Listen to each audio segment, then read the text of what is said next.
welcome back for today's session. So in today's session we are going to continue from question number 27. Uric acid is formed from, four options have been mentioned here. The first is protein, followed by pyrimidines, then purines, followed by glucose. See, dear students, first of all, let me tell you that in case of humans and arthropods, the uric acid is produced by the purine metabolism. Alright, say I am talking about uric acid. Alright, it is definitely, I can tell you that it is produced by the purine metabolism. Alright, here,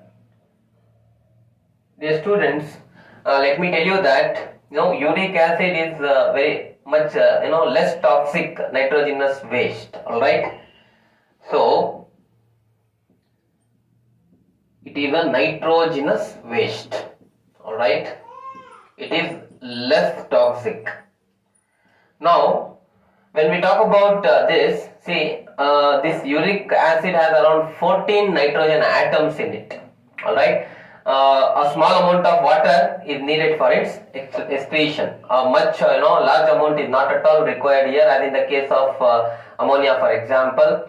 See, in case of uric acid, very least amount of water is required for expelling uric acid outside the body, which is rather very negligible, and of course it is less toxic when compared to ammonia and urea, the other nitrogenous waste. And always remember, as I said you, it is formed from the purine metabolism. So among the given options, you have to go for option 3, that is purines.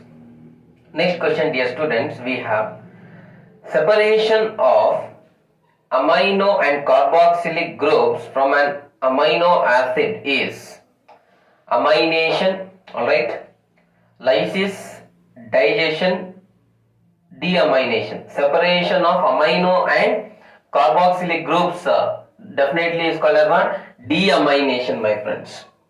Alright, see, let me tell you that this deamination, when we consider in case of human beings, it takes place in an important organ of digestion, that is liver, the largest digestive gland in our body. It takes place there, the process of deamination. See, dear students, glutamate is deaminated in the kidney. There is one more, alright, I can tell you an important amino acid called glutamate, which is deaminated in one more important organ called kidney, but generally the deamination occurs in the liver. See, here if you take into consideration, for example, see, when you talk about the amino acid, see, we already know that amino acid has carboxylic group and also I can say amino group. Alright, both are present in the amino acid. See, during the process of deamination, the amino group is removed from the amino acid, alright, and converted to ammonia. See, the NH2 is removed and converted to NH3, ammonia, my dear friends. See, here I can definitely tell you that the carbon and hydrogen is recycled to form energy. Alright, see here, 2 hydrogen and water molecule, one water molecule be removed, so it forms O, and here we can say COOH. Alright, here generally we present here, but there is formation of what?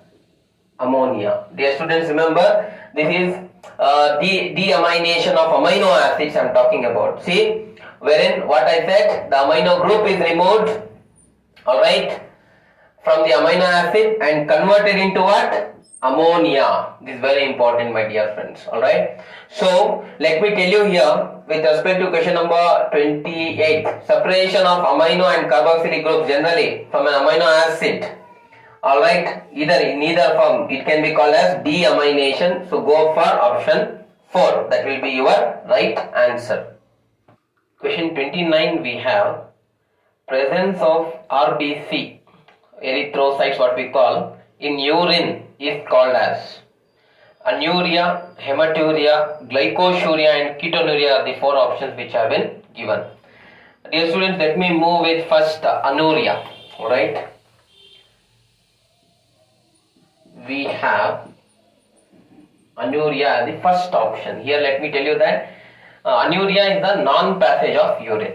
Alright, definitely we can say that passage will be or generally less than around 100 milliliters of urine in a day. Per day, if there is less than 100 milliliters of, alright, see, less than 100 milliliters of urine per day, alright, or that is very much less passage of urine, very low, alright, that condition generally we call it as what? Anuria. My dear friends, anuria is often caused by the failure in the function of kidneys. If kidneys do not function, alright, if there are non-functional kidneys, alright, generally this condition, generally it is seen, alright my friends.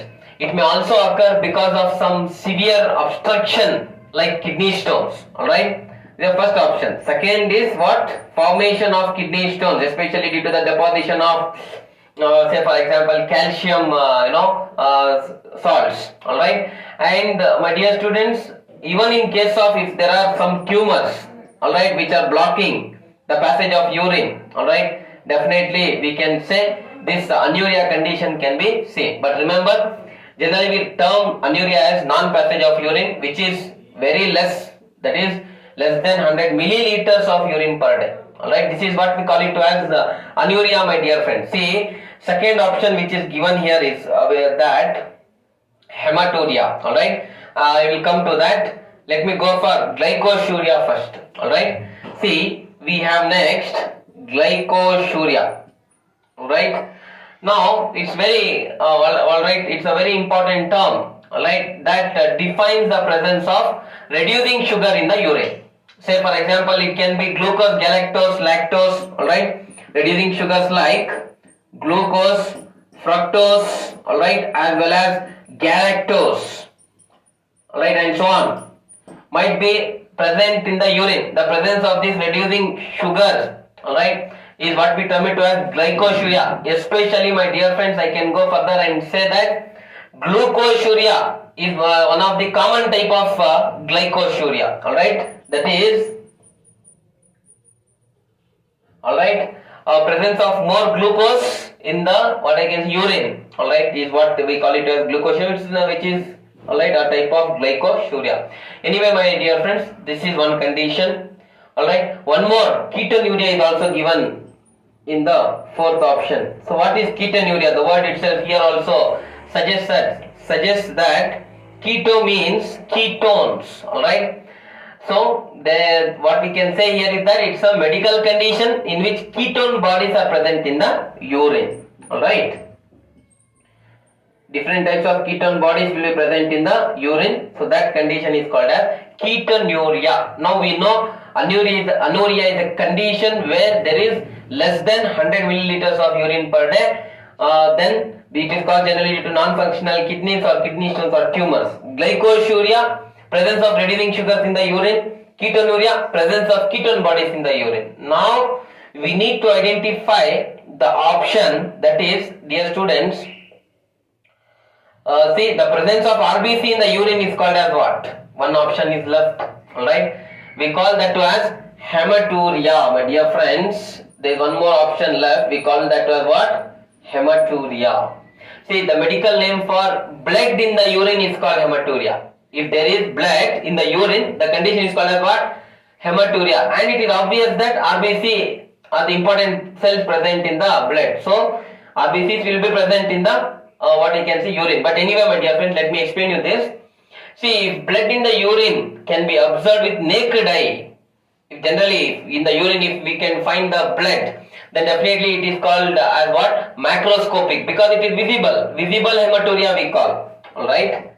If through naked eye if you are able to observe the blood in the urine, alright, blood in the urine, then we call this condition as what? Visible hematuria. Alright. Remember, this is first condition, my dear friends. And let me also tell you that, alright, if the blood in the urine can be detected only through laboratory testing, if it is very negligible amounts of blood is present, if RBC cells are present in the urine, right, it is microscopic and it is non-visible hematuria. That is one more condition, my friend. See, there are two types here. One based on the how we can observe the blood in the urine. If directly we are able to observe through naked eye, then it is visible hematuria. If we are observing through laboratory testing, then it is called non-visible hematuria, my dear friends. Alright, I hope both conditions you are well familiar with now. Alright, see, let me also tell you that hematuria is generally painless condition, although it is not accompanied by many different types of symptoms. Alright, anyway, my dear friends, remember that very important to understand that among in the given question, that is presence of RBC in urine. Alright, we can say that was what? Hematuria. So go for option number 2. That will be your right answer. Okay, let us move on to the next question. Find the correct matching. See, there is this figure which is given. Alright, we need to identify here what A represents in the given diagram. The similar manner B, C and D as well we need to identify. Dear students, see, this is the representing the excretory system of man. Alright, see where we can find two kidneys which perform the function of what? When the blood carries the waste to the kidneys will filter that blood. After filtration, reabsorption will take place and then secretion will occur. Later there is formation of urine. The urine will pass to the urinary bladder through urethra. Alright, and urinary bladder is the temporary storage site of what? Waste material, urine. Alright, which will be passed out later when there is a signal, alright, for the passage of urine. Fine, my dear students. So a pair of kidneys, then urethra, alright, connected to both kidneys, and then a single urinary bladder. Along with that, renal vein and renal artery can be present, which are the two important blood vessels connected to the kidneys, my dear friends. Now see here, A is representing what? Dorsal aorta. It is connected to dorsal aorta. Aorta, as we all know that it is an important artery. Alright, so it's a part of dorsal aorta. Alright, so this one, alright, which is the lower part of the renal artery. Alright, my dear friends. See, C, directly we can go C as what? Renal artery. Alright, the lower part is here dorsal aorta. Then B, see, this renal vein is entering right kidney as well as the left kidney. So B is representing what? Renal vein.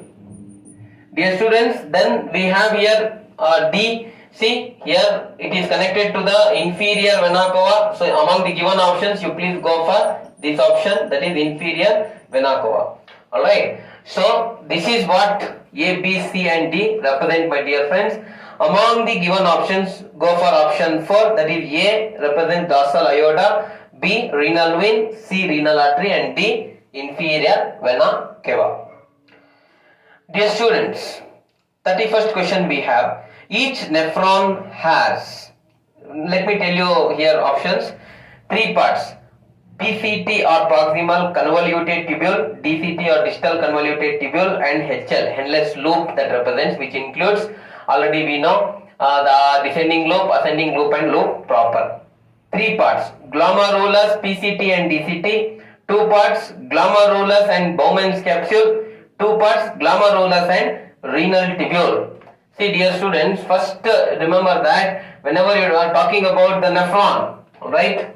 See, already we know the structure of nephron, my dear friends. Alright, see, this is the Bowman's capsule. Alright, this is a part of glomerulus. Alright, this is all, see, afferent arteriole. Alright, then we have Bowman's capsule. This is the Bowman's capsule. Alright, and then we have this proximal convoluted tubule, which leads to further down to the, alright, Henle's loop. Then we have DCT, then we have collecting tubules, my dear friends. Alright, which we are all well familiar with. This is collecting tubule, or we can also call this a duct of Bertini. This is the proximal convoluted tubule. This is distal convoluted tubule. This descending loop, ascending loop, loop proper. All this we call it as Henle's loop. All right. So anyway, my dear students, now the question is here. How many parts does each nephron has? One is glomerulus part. The first part is this all hold together is glomerulus part. And apart from that, renal tubules are present. Alright, the renal tubules are PCT, DCT, endless loop, all these, even including collecting duct, alright, or ducts of Bertini are included under renal tubules. So option 4 is correct. So that each nephron has two parts. The first part is the glomerulus and the second one is the renal tubule. Next we have loop of Henle is connected with dilution of urine, removal of water, counter current system, removing salt. See dear students, the loop of Henle is a long straight tubular segment connecting the proximal convoluted tubule to the distal convoluted tubule and lies parallel to the collecting ducts. See, again we need to understand here the structure of nephron, that is the basic unit of the kidney. See, this is afferent arteriole. Alright, this is efferent arteriole, and then we have the Bowman's capsule. Alright, then see, we have proximal convoluted tubule,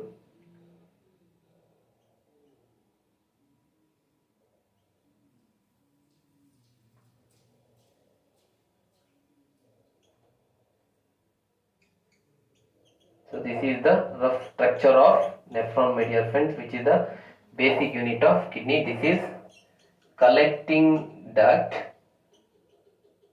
this is distal convoluted tubule, this is proximal convoluted tubule, descending loop, ascending loop, this is loop proper. Alright, this descending loop, ascending loop and loop proper, all these three together is called as Henle's loop. Dear students, okay, let us understand now what is the actual question here. Alright, see, loop of Henle is connected with, as I said you my dear friends, loop of Henle along with vasa recta. See, vasa recta are the important, we can say the blood vessels, alright, which are connected to the kidneys. So they produce concentrated urine by a mechanism called counter current system. See, what happens here, this is Henle's loop, right, along with vasa recta. So what happens is the vasa recta will be there, that is the blood vessels which are connected here. Alright, see, here the blood, alright, carrying the impurities will move in the opposite direction. Alright, when this occurs, what happens here, the concentration of urine will take place. In fact, we can say that concentration of urine is, alright, dependent upon the length of loop of Henle, alright, which is very important to note down my dear friends. See, concentration of urine, it is dependent on the length of, alright,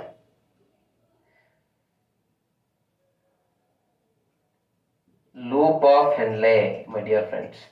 Alright, this one, alright, how much length it is. If it is having longer length, then definitely the concentration of urine will be much higher. Alright, anyway, so the loop of Henle is connected with the counter current system. Option 3 is the right one. Alright, please go for it. Then we have blood fraction remaining unchanged after circulation through kidneys is urea and uric acid, urea and proteins, urea, glucose, and then glucose and proteins. See, my dear students, blood fraction which remains unchanged after circulation through kidneys, glucose and proteins. Alright, see, two things you remember here. The question number here 33. Alright, this was 32. Alright, see, in the blood fraction which remains unchanged are glucose and proteins, my dear friends.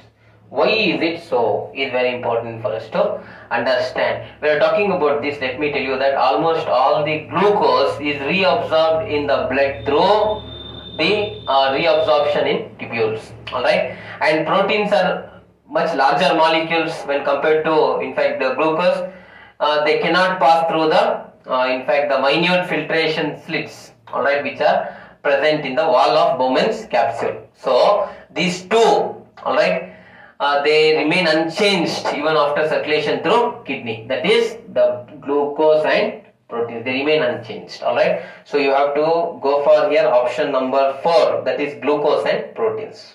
Next question we have, length of female urethra is, alright, the question is 15 centimeter, 10 centimeter, 4 and 2 centimeters are the given 4 options. See, urethra in females serves as the sole purpose of excretion of urine, that's all. Alright, in case of females, the urethra is playing its important role in the elimination of what, my dear friends? Urine. Remember that. So it extends from the base of urinary bladder, alright, from base of urinary bladder, from there it extends, alright, up till the urethral meatus, the opening, alright, for the passage of the urine, alright, up till urethral meatus, alright. It is having the length of around 4 centimeter, my dear friends, alright, that is approximate length. So you can go for option number 3, that will be your right answer. Then the last question of today's session is, the two kidneys lie at the level of ovaries at the same level, left kidney at a higher level than the right one, right kidney at a higher level than the left one. It's an interesting question. My dear students, see, the kidneys are retroperitoneal. Understand, I will explain you what it is. Our kidneys are retroperitoneal. Alright. What do you mean by retroperitoneal? Alright. See, it is generally, I can tell you that the retroperitoneal means to say the area outside or behind the peritoneum. Area outside, alright, or beside peritoneum, my dear friends. So what do we mean by, then again, what is peritoneum? Here is the question, right? See, the tissue that surrounds the abdominal wall, alright, and covers the organs in abdominal organs which covers the tissue is also peritoneum, alright. So anyway, so the area around that peritoneum is called as what? Retroperitoneal. So our kidneys are what? Retroperitoneal, and they are located in the abdominal cavity. So retroperitoneal, rather I can say, indicates what? The location of kidneys in the abdominal cavity, my dear friends. Okay, the left kidney is slightly elevated or higher in position than the right kidney, alright. So that's very important. Why? Because see, due to the larger size of the liver on the right side of the body. See, liver is located on the right side of the body. Alright, so I am saying that the left kidney is slightly elevated, right? I am talking about here, most importantly, the left kidney, which is slightly elevated when compared to the right kidney, because on the right side we can find the important digestive organ called as what? Liver. Dear students, the ribs and muscles of the back protect the kidneys from, alright, external damage, my dear friends. Remember that, alright. See, even we can find the kidneys are covered by renal fat, alright, which protects the kidney in various ways, alright. So among the given options, definitely we can say that left kidney at a higher level than the right one, that is option 3, that will be your right answer. So this completes your chapter, excretory products and their elimination. Thank you very much.